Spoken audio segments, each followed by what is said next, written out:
Hi guys, how's it going? It is me, Jack here, and welcome to episode number 11 of the Football Manager 2023 save with Birmingham City. In today's episode, we return with a game that we have already played before in this series, and it is Aston Villa at home. The second City derby, where we're going to try and rewrite the wrongs of last season, where in the cup we lost by 5-1. This time they're coming to our patch, and hopefully we can get another win in the Premier League. Last time out, you may or may not remember, we played Leicester City at home, where in incredible fashion we managed to somehow get a 2-1 victory. Joe Gelhardt opening the scoring and also getting an assist for Shelderup's winner. Fabra got sent off, and as a result, Tielemans got a penalty, which he converted.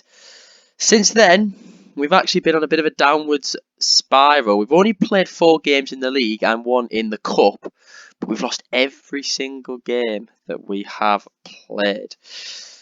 After the Leicester City game, we played Manchester United, and it was expected that we would lose against Man United, one of the Goliaths in the Premier League, and they were able to beat us by 2-0. Goals from, I mean, to be fair, this Man United side that I'm going to show you, it doesn't look the greatest, and I think it's probably their strongest 11. But goals by Martial and Ugarte meant that they beat us comfortably by 2-0. Then we played them straight after that in the cup, and this was a really good performance. We had to rotate, but we still played some strong players in this team, and we actually opened the scoring 11 minutes in. Romero getting us a goal thanks to the assist from Colin, but the Man United quickly equalised. Again, they played quite a strong lineup, similar to the team that they played in the Premier League, and then they took the lead with Bruno Fernandes, but ultimately, unbelievably, Scott Hogan got us an equaliser, and then we went to a penalty shootout where both Hogan and Fernandes missed their penalties, and then it went all the way to Sunjic, who missed his penalty. Asprilla scored his, and the game was theirs. And actually, I haven't had a look who they play in the quarter-final. They play Villa away. I mean, United and Liverpool, that's not really the strong teams in there, but you've still got championship opposition facing each other in the quarter-final. So it's a bit of a shame that we were unable to get through there. Liverpool at home, we equalised again against them. They took the lead with Salah through a penalty. Then we got a penalty with Almada, but we just were unable to keep a hold of that point. And in too many games so far this season, we've thrown away points, and you just hope that towards the back end of the season, we won't look back at these sort of games where we think if we've got a point here, we've got a point there, we might have stayed up. But we lost against a team we were expected to lose, but not by a massive margin. As well as that, we played Wolverhampton at home. Now, this game really frustrated me because this is actually another rival game. And we went 2-0 down inside 60 minutes. Vitinha and Neto getting the goals. And then we equalised through Fabra. We had to make a few changes because I think a few players got injured in this game. We didn't equalise. We got to go back through Fabra, and then Romero put in a stupid little challenge, got himself sent off. So we had to change up the lineup again, but somehow managed to sneak a 2-0 draw. Where in hindsight, if we had a full team and we got off the trap straight away, we should have won this game. But we got a point, and I suppose that isn't the end of the world.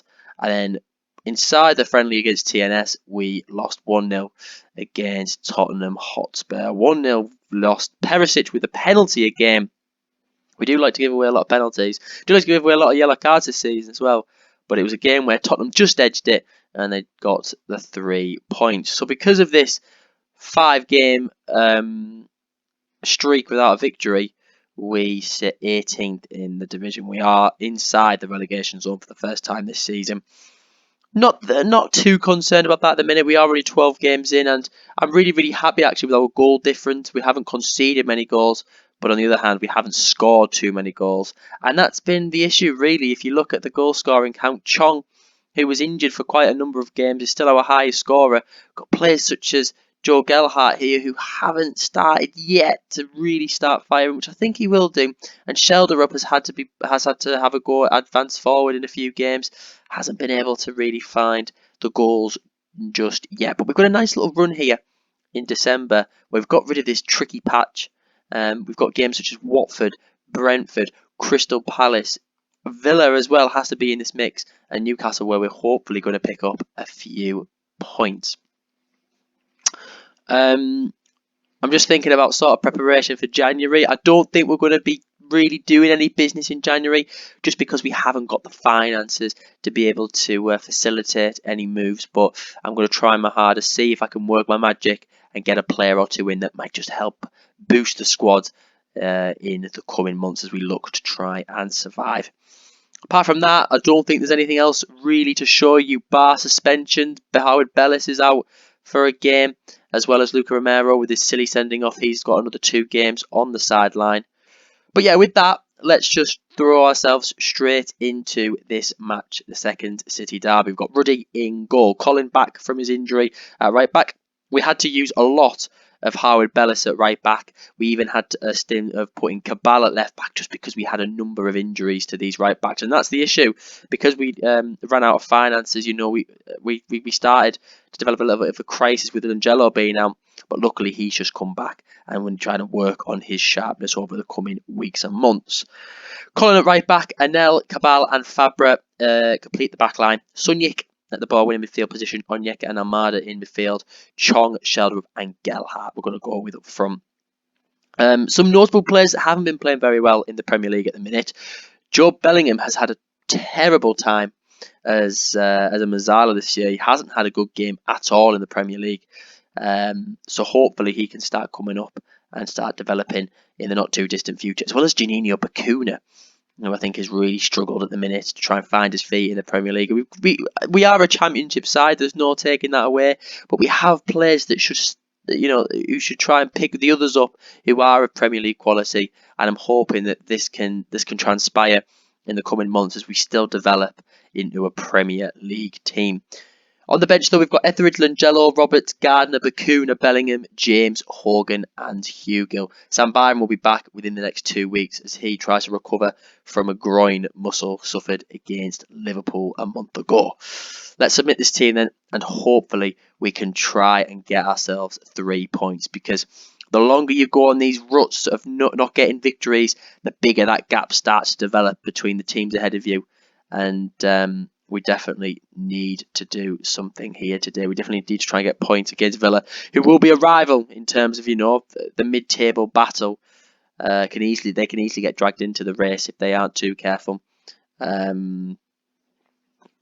Yeah, let's just answer these questions. I'm confident because I work with these players every day. Here's quality. Yeah, let's go. So, Birmingham City, loss, draw, and a loss. It's a very strong lineup still by us as we try to get a victory here today. Aston Villa's lineup. Coutinho there played. It's still a very similar team to that Season 1 team. Haven't made many changes to that lineup, but they are 11th. But they're only 5 points away from us. So if we were to get something out of today's game, then we aren't too far away from them. Let's get into this match. The second City derby. Come on the Blues. Looking at the table, have a game in a few weeks against Watford, and they're on 3 points, and that's a game that we must try and get 3 points on.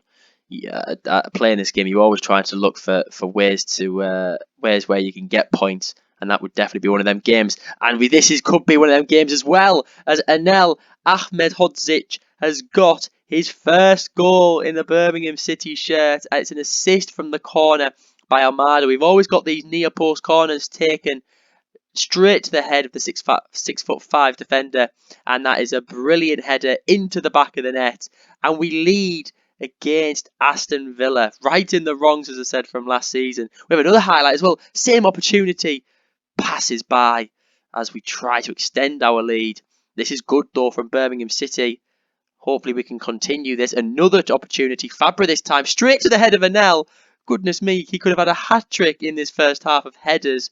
We have dominated so far. Lacking in the possession stat though, but we are dominating in every other position.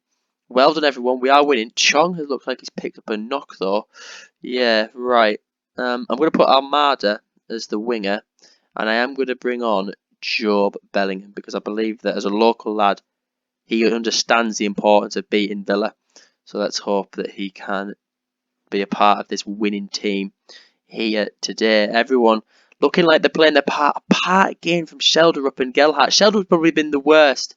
Sort of my biggest disappointment, because I thought as a young lad with the stats he's got, he would develop quite quickly in our team, but it just doesn't look like it's started to happen for him yet. I'm trying to think what we can do here. We've only got 18 minutes left. Let's try him up front. I don't know. I'm not going to change these two up front. We'll bring off Onyeka for Bakuna, I think. I can't take Colin off, even though he is a little bit tired. So we'll just keep going for the minute. Can we? I want to extend this lead. Can we do it? Bellingham heads it over the bar, unfortunately, as we've got about 20 minutes to go.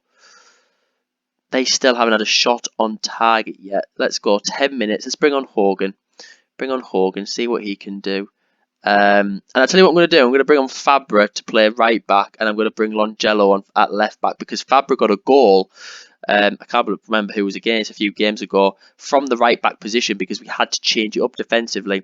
But it looks like it's going to be a very quick game here, as we are, please, yes, we've beaten Aston Villa. It's a 1-0 narrow clean sheet victory. It's a set piece that we've beaten them on, but it is a big victory against our rivals, Aston Villa. That is fantastic. We had a plan coming into this game like we do in every other game, but it's just one victory. It just puts you up a few positions, but it's what I love about the Premier League. It's just these little gaps here are so tight between like Brentford and Wolverhampton. From 8th to 18th is 5 points, and you have a feeling with the midfield being this tightly packed this year, there could be so many teams towards the back end of the year still trying to fight to retain their Premier League status. Let's continue on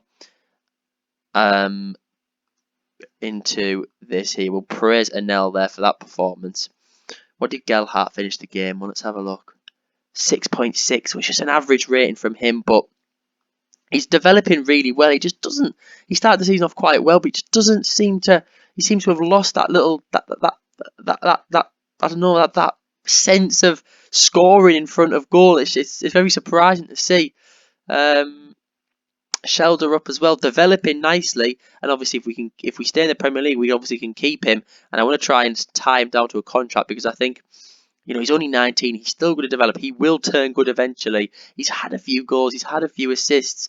It's just been a while since I've seen an assist out of him.